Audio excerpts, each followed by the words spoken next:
Anyone who has spent at least some time on this channel will probably be aware of my love for gas turbine engines and gas turbine powered vehicles. In fact, spoiler alert for my top 50 countdown, my favourite vehicle of all time has a gas turbine engine, and it also happens to be a motorbike. And the great thing about that bike, the Y2K, is that it's the only vehicle in history to actually make turbines viable for purchasable, road-legal production use. That is a huge goal to finally achieve in the year 2000, and they actually did it. Now, when it comes to cars, kind of ironically, way more companies tried to make it work than in the motorbike world, and yet it was a motorbike that actually did make it work. That seems kind of ironic to me, almost poetic justice in some weird kind of way. Now, Toyota is, maybe surprisingly to some people, one of the manufacturers who actually also tried to get in on the gas turbine craze, at least in the concept world, because of course on a production scale it's never been a craze, quite the opposite. And ever since the early 60s, they actually got into turbine development. And a lot of people don't realise that about Toyota. But they built some freestanding concepts, some stationary ones that didn't actually drive. But then it all culminated in the late 80s with this car, the Toyota GTV concept. Named like an Alfa Romeo, looks a little bit like a streamlined version of a Honda DC2 Integra meets Honda Insight Hybrid, first generation, something like that. Certainly very aerodynamic, but also very much of its time from a design point of view with the projector headlamps, that kind of thing. Now, the difference between what Toyota tried to do with a turbine-powered car and what most companies try to do, especially racing ones, is this one is not so much about the performance of the car, it's more about just driving on a daily basis and having an interesting alternative to existing engines. It's not trying to be some 200 mile per hour monster. You could view that as a bad thing or a good thing, but I do actually like the fact that Toyota had this different approach, because most of the cars that have had turbines are trying to be fast. For instance, the Indy cars that use them, the Howmet TX, of course the only turbine-powered race car to ever win a race, they are about performance. Even the Y2K is literally entirely designed for performance.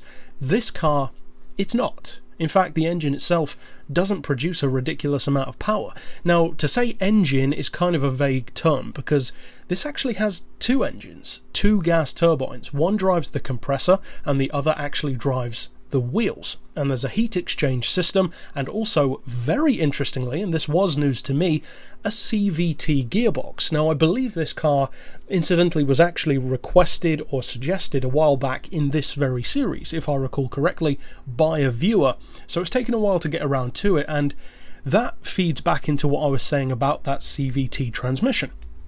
Because although I was aware of this car's existence, I'd never actually looked into it, because although I love turbines, I could kind of tell from the look of this one, and also the fact that it came from Toyota, but that I'd never heard of it, that it probably didn't do that well, and it just doesn't look that fast a car. It looks like what it is, a moderate coupe. However, I thought, and I believe I even said this in one of the Beards and Cars episodes about my dream supercar project, that I was not aware of any time that somebody had combined a Cvt gearbox with a turbine. They have, because Toyota did it here. This car actually has that, and I think that's really cool. It was a surprise to me that nobody had ever done it, so the fact that Toyota did makes a whole lot of sense. Of course Toyota did that. If anyone was going to, it would be a company like them, or Mercedes, or someone like that, to actually get that done. Now, in terms of spec, which of course you're probably wondering about, some of the things sound really good, like the fact that the compressor spins up to 68,000 RPM, the fact that the engine driving the wheels spins up to about 65,000 RPM, both of which sound incredible. But measure your expectations, because as I said, it's not trying to be a supercar. It's got 150 horsepower, and an arguably more impressive, and not surprising for a turbine, 250 pound-feet of torque. So, decent enough. It would have been an interesting kind of late 80s equivalent to a modern day Hyundai Coupe, that kind of thing. Something with around the mid 150 horsepower region, but a sporty appearance, like an affordable sports coupe, basically. Now, Toyota was actually so confident in what they'd done with the GTV that they allowed the press to drive it, even though it was still a concept car. And the reviews were good. It was even featured in Popular Mechanics back in the 80s. They liked the car. They did, for the most part, make it work.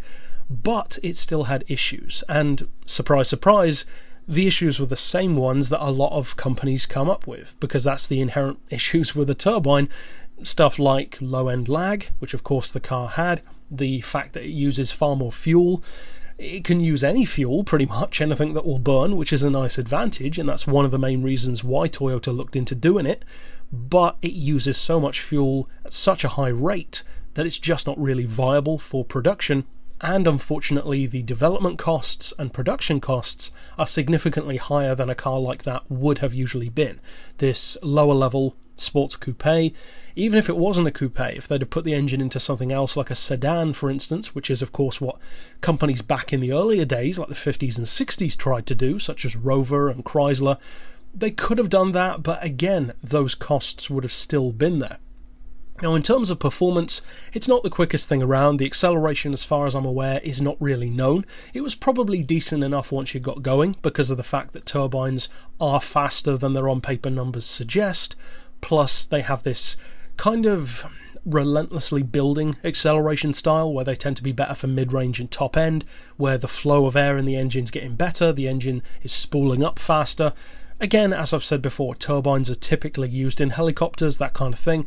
It's not start-stop driving. You just get up to speed and stay there. So if you do that in a car, like highway driving, the engine will love that. In start-stop traffic, well, not so much. And of course, that's where the Cvt Gearbox comes in to help out a little bit. But ultimately, it was a car that was kind of damned by the exact same things that happen to most, be it race cars, concepts, whatever, even customs. They all fall to the same problems: high costs, high fuel usage, and one problem, which this car did actually manage to overcome for the most part, was the issue of tremendous heat, because turbines have a huge amount of heat in the engine itself for obvious reasons, but also even out of the exhaust. They're hot. As I've said before, at Goodwood, I stood next to a Y2K starting up, and the heat was tremendous, and that bike makes no efforts to really cool that down at all, so it's a good 650 degrees coming out of those pipes. It's a fantastic feeling, having that burning your legs through your jeans, but of course on a production scale, that's just not viable or safe. So what they did is they had a heat exchanger between the two turbines to make it more efficient and reduce the exhaust temperature. So there are a lot of good ideas that came about with this car, the two in particular being the heat reduction, as I just said, and definitely the CVT usage, but ultimately it was a victim of its own tech. And to some degree, I believe that the turbine engine is just one of those propulsion types, if you will, one of those engine types at the very least, that really is confined to the exotic world. Because the simple fact is, the heat that they produce, the fuel that they use, and the development costs really do dictate that the vehicles that use them have to be expensive. So by definition, if they're going to be fast and they're going to be expensive, you might as well make it a supercar. Which is why I believe if a turbine ever does successfully get used in a car, it will be in a supercar. And of course, race cars fall under the exact same parameters. Extremely high performance, cost really not as much of an object.